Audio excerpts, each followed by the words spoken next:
Well, howdy, all you collector car fans out there. This is Jason, the owner and founder of Southernmost Motorsports. So, this is an interesting one for you. I'm going to call this one Know Before You Go, which is this car was on eBay early in my career. I was excited because it had all the things I loved on a Super Bee. A 69 Super Bee with the snorkels on the hood and the snorkels on the side, bright green color. So, being a dum-dum, I bid on the car, and I won the car, and I took my commercial camper van and my trailer all the way up to New Jersey. And this guy lied like you wouldn't believe he lied. He doctored the pictures, photoshopped the pictures. These are pictures I took. The ones that were on eBay were completely different. So I wanted to do maybe a bit of a teaching lesson on why you try to do as much research as you can and verify as much as you can before you go. Because this is presented as a solid, numbers matching 383 Sublime Green Super Bee, 1969. Not only was this car way rougher than I thought, it was not a Sublime Green car, it was not a numbers matching car, and it was rough, way rougher than this guy represented.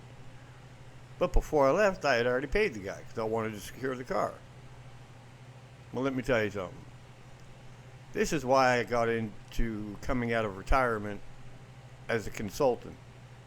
So people like, this doesn't happen to other people, because this happened to me early in my career. And I learned a very valuable lesson because it cost a lot of money for me to haul that van and trailer all the way up to New Jersey and pick this car up. The guy basically gave me the address for the garage, and all the paperwork was in the front seat, and he was nowhere to be found.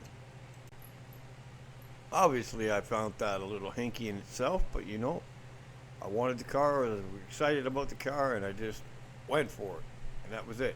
I went and picked this car up, and I don't know what to tell you. It is what it is. So I can tell you right now, I encourage people before they buy a car, they got to go see it. I bought this car. Look at that inner quarter there by the front of the wheel well. Completely rotted all to hell. And you could not see that in the pictures at all. Now, I don't know if the guy was deliberately trying to misrepresent this car, or it was just he's an idiot and didn't know any better. But this was very frustrating because, as you can see, that looks kind of like gold paint on the floorboard. Wouldn't you think? Yeah, that's what that looks like to me. This car had never been taken apart before. There's the fender tag right there. It was an actual N96 car. It was a 69 383 car. But it didn't take me very much to get underneath there and verify that wasn't the original motor that was in the car. It was not a super solid car, like as explained. So, this is just a lesson that, try to do as much research as you can. Or get somebody like me who's incredibly knowledgeable now. I wasn't then, but I am now, 25 years later, where I would have picked off that this guy was lying. Because this car cost me 10 grand. And the car wasn't worth $3,500, not for the trip that I had to make.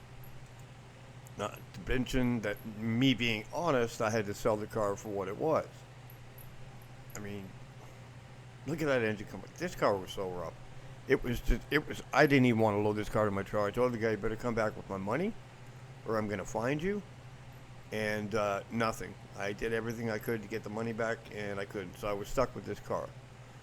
I ended up selling the car for $8 grand. Took a loss, but at least when I sold it, and I mean, the N96 stuff was still there. All the air grabber stuff was there, and that, that was valuable. I could have parted the car out, but, I ended up selling it to a guy, and at least he knew the truth about the car. Now this next car, 70 Roadrunner, air grabber car, was described to me as an untouched, unrestored car. So this being described to me as a survivor, big block, air grabber Roadrunner. I'm not going to lie. The car was absolutely beautiful. I looked at the car. I took these pictures of the car. If I remember right, I took these pictures of the car, yeah. And it was stunning. But was the car really a survivor? Too many things on the car looked too clean. Like, There was some aging on the car. To me, it more or less looked like it was an older restoration. To be honest, it looked like it was an older restoration, and it was a beautiful car. And they were asking, top money for the car, but I couldn't put the label on this car as a survivor car. I'm starting to look at these pictures, and I'm wondering if this wasn't a car that somebody had sent me pictures of and wanted me to sell it for them. Because I really don't remember taking these pictures, but I had these pictures on file. The only pictures I ever kept on file are cars that I actually dealt with, sold, or I was selling. But either way, it gives you a good idea. Take a look at this car, see what you would think.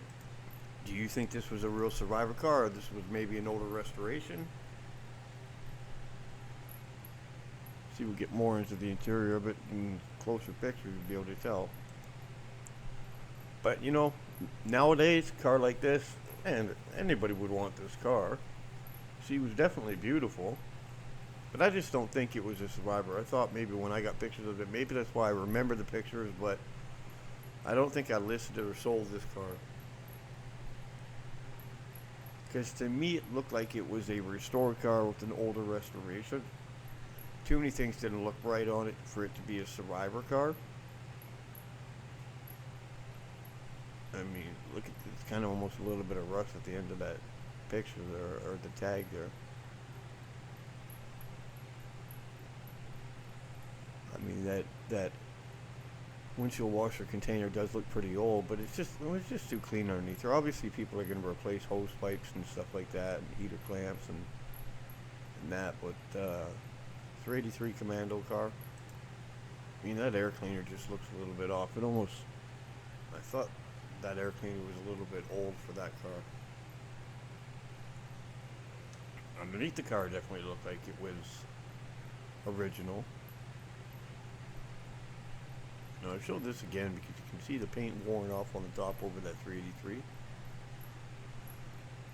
It was such a tough car to make a decision on if it was an unrestored survivor or just an older restoration. I look at all that grease underneath the car. If it was an older restoration with that kind of grease underneath the car, it was a really old restoration. Because all that stuff looks original. And see, this is one of the tough calls of going out into the field and figuring out if these cars are what they say they are. That pipe right there looks like a frame support. That's not supposed to be there. Definitely not supposed to be there. Yeah, somebody put some frame extensions underneath there. I don't know if it was a weak frame or not, but yeah, I think that's why. One of the reasons I turned the car down.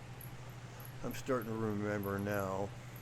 I don't think I did sell this car. The pictures were sent to me and asked me if I wanted to list it.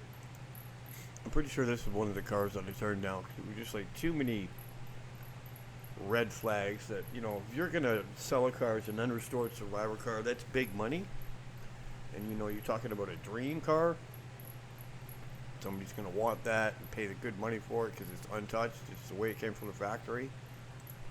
But there's nothing worse than getting burned when somebody tells you it's an unrestored survivor car. You pay the big money for the unrestored survivor car, and then you get it back to your place and somebody like me shows up and says, yeah, that's not an unrestored survivor car. That is a car that's made to look like an unrestored survivor car, but it really isn't. Safety inspection in 2006. I think that just happened because that's about when I would have gotten these pictures, around 2005, 2006. But kind of the whole part of this video was, boy, it really sucks when you get burned. People lying to you, thinking that they got a gold mine and they really don't. So it's better to have somebody verify the car. If you're not sure and you're not knowledgeable enough, swallow your pride and bring in an expert like myself. Just verify the car and take a look at it. See, none of that looks like it's been restored and then driven a little bit. That all looks original. Placement, you just can't replace that replacement. There's the fender tag on the car. I don't know, just too much of it raised too many red flags with me.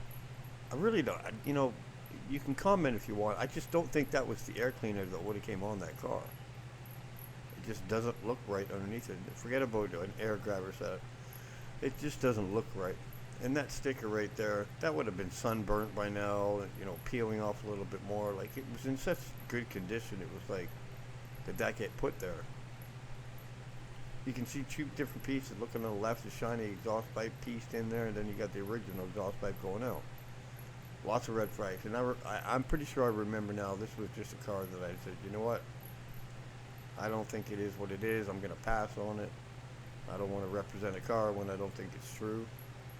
You know, it is what it is. Thanks for coming by and checking on another Tales from the Bush, and don't forget to like and subscribe.